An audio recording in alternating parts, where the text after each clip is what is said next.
wengi wamekuwa wakichukulia kawaida tu ndoto ambazo wanaziota, hatimaye wamejikuta wakiona matokeo mabaya juu ya zile ndoto ambazo wamekuwa wakiziota.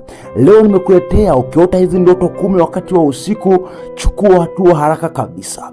Leo naenda kukufundisha ndoto 10 na tafasiri zake, maana yake kiroho, na hatua za kuchukua haraka unapokuwa ukiota ndoto hizi, ili usiweze kuona uharibifu ambao unajitokeza baada ya ndoto hizi ambazo ukiziona kabisa inakubidi uchukue hatua haraka kabisa. Na kama kabisa ni mara ya kwanza kujiunga pamoja nasi kwenye channel ya Jehova Media TV online, bonyeza kitufe chekundu yani subscribe, kisha bonyeza alama ya kengele. Hongera sasa, nawe umekuwa miongoni mwa familia ya Jehova Media TV online. Tazama video hii hadi mwisho, na kama kabisa utaona ndoto hata moja usipuuze, ambao tayari moja kwa moja mishawahi kutokea kwenye maisha yako, ambao mara nyingi huwa inajirudia sana kwenye maisha yako. Nitaenda kukuelekeza tafasiri ya ndoto hiyo na hatua za kuchukua kabisa haraka, ili uweze kuzuia uharibifu mkubwa ambao utaenda kutokea mbele yako. Ndoto ya 3, kuota ukiwa uchi hadharani. Kuota ukiwa uchi peke yako, unajiota uko uchi katikati ya msitu, unajiota ukiwa uchi katikati ya watu, unajiona aibu. Hii ni ndoto hatari sana. Kama unaota ndoto usiku ukiwa uko uchi hadharani au ukiwa uko uchi barabarani, hii ni ndoto ambayo ni ndoto sio ya kawaida. Ukiota ukiwa uchi, hii ni ishara ya aibu ambayo inakuja mbele yako. Kama ushawahi kuota ndoto ukiwa uchi hadharani au ukiota ndoto ukiwa uchi barabarani, ukiota ndoto ukiwa uchi kwenye msitu mkali au mboni msitu ambao ni mnene sana, ukiota ndoto ukiwa uko uwanjani lakini uko uchi, hii ni ndoto ambayo ni hatari sana. Au unaota ukiwa uchi uko kwenye ua wa nyumba, hii ni ndoto hatari sana. Ni ndoto ambayo inakubidi ukiona ndoto kama hii uweze kuchukua hatua haraka kabisa. Ndoto hii inaashiria vitu vifuatavyo. Kama utaota ndoto ukiwa uchi, ndoto hii inaashiria aibu inayokuja mbeleni. Baada ya ndoto kama hii utapokea aibu ambayo sio ya kawaida. Kwa lazima moja kwa moja, kwa sababu uchi wa mtu unaonyesha aibu, kwa moja kwa moja lazima uchukue hatua za kupinga aibu ambayo itakuwa inatokea mbele yako. Pia ndoto kama hii pia huwa inaonyesha siri zinazofichuliwa juu ya maisha yako. Kwa lazima moja kwa moja jua kwamba baada ya kuota ndoto kama hii utaenda kufichuliwa siri zote ambazo ulikuwa nazo umezificha. Kwa kama kuna vitu ambavyo ulivifanya sirini, ujue kwamba vinaenda kufichuliwa. Kwa hiyo ndoto kama hii pia huwa inaashiria heshima kushuka. Kama unaota ndoto ukiwa uko uchi, wewe ni kiongozi, wewe ni mtu ambaye watu wanakuamini sana, unapoota ndoto kama hii ujue kwamba heshima yako inaenda kuporomoka. Watu hawatakuheshimu tena, kwa sababu kuna vitu ambavyo vitaenda kutokea, ambavyo vitu hivyo vitashusha thamani yako, vitafanya watu wakudharau, vitafanya watu wakuone kwamba wewe ni mtu ambaye haufai kabisa. Na kama wewe ni kiongozi ukaona ndoto kama hii, moja kwa moja uchukue hatua mapema kabisa kuzuia uharibifu ambao utaenda kutokea kwenye maisha yako, kwa sababu itaonyesha ni hali ya wewe kudharauliwa, ni hali ya wewe kushusha cheo, ni hali ya wewe kuonekana ni mtu usiyekuwa na maana kabisa kwenye eneo lako la kazi.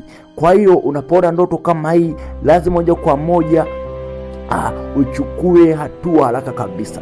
Ndio maana kwenye mfano wa Biblia unaposoma kitabu cha Mwanzo ile sura ya 3, baada ya dhambi, Adamu na Hawa walijiona wako uchi. Moja kwa moja lazima uone kwamba unapoona ndoto ukiwa uchi, moja kwa moja ni aibu ambayo iko mbele yako, pia ni matokeo ya kitu kibaya ambacho kitenda kutokea kwenye maisha yako. Ndio maana baada ya kuona wako uchi, moja kwa moja unajikuta laana inaanza kutafuna maisha yao.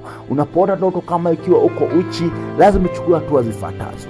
Hatua ya kwanza, omba kufunika au kufunikwa na damu ya Yesu. Lazima uombe kufunikwa na damu ya Yesu. Mwambie Mungu akufichie aibu hiyo na kuweza kujilinganisha au kulinga na Mungu au kutubu kwa Mungu. Lazima uweze kumwambia Mungu kwa hali ya toba, uweze kumwendea Mungu kwa hali ya toba, uweze kuirekebisha maisha yako. Kama kuna vitu ulivyokuwa unavifanya ambavyo havimpendezi Mungu, lazima uanze kubadilisha mfumo wa maisha yako ambao unaoishi, uweze kuishi kulingana na mapenzi ya Mungu. La sivyo utaenda kupokea aibu, utaenda kupokea kitu ambacho ni kibaya kwenye maisha yako. Lazima kitu cha pili, linda maisha yako ya maadili. Moja kwa moja lazima uanze kuishi kwenye maadili ambayo yanampendeza Mungu, yanapendeza pia jamii ambayo inakuzunguka. Kwa ukiona ndoto kama hii ambayo uko uchi kabisa, lazima moja kwa moja uweze kubadilisha mwenendo wako wa tabia. Badilisha tabia zako, maana ndoto kama hii ikiwa uchi, kama wewe unatembea na wake za watu, unaashiria kwamba kipindi kijacho au kipindi cha mbeleni utaenda kuanikwa uchi hadharani, utaenda kudhalilishwa, utaenda kuonekana kabisa unatembea na wake za watu, utatozwa faini za kutosha. Pia kama unatembea na watoto ambao ni wanafunzi, unaenda kudhalilishwa kabisa. Kwa lazima moja kwa moja ubadili maisha yako na tabia zako ambazo tayari unazo. Pia kitu kama hiki tunapokuwa kinatokea, unaota ndoto kabisa ukiwa uchi. Na hatua ya tatu, epuka dhambi za sirini. Epuka dhambi za sirini. Watu wengi ambao wanafanya dhambi nyingi za sirini ambazo watu wengine kabisa hawafahamu, ambazo watu wengine kabisa wazijui. Moja ya kitu ambacho kinawatokea ni ndoto za kuota wakiwa wako uchi. Ndoto za kuota wakiwa wako uchi, wakiwa barabarani, wakiwa wanajificha, wakiwa njia panda, wakiwa wanajificha, wakiwa kwenye eneo la msitu, wakiwa wanajificha. Wakati mwingine wakiona kwamba watu wanawaona wakiwa wanakimbia wakiwa wako uchi. Na watu wa namna hii mara nyingi ni watu ambao wanafanya dhambi za siri, dhambi ambazo watu wengine hawajui. Unaweza kwenda wewe ni mtumishi, bado unafanya dhambi za sirini. Wewe unatembea na wake za watu, bado wewe ni mtumishi wa Mungu. Unafanya zina, bado wewe ni mwimbaji. Unafanya dhambi nyingi tu ambazo watu wengi hawajui. Waamini wenzako hawafahamu, jamii yako haifahamu, familia yako haifahamu, lakini unazifanya kwenye hali ya uficho, kwenye hali ya siri.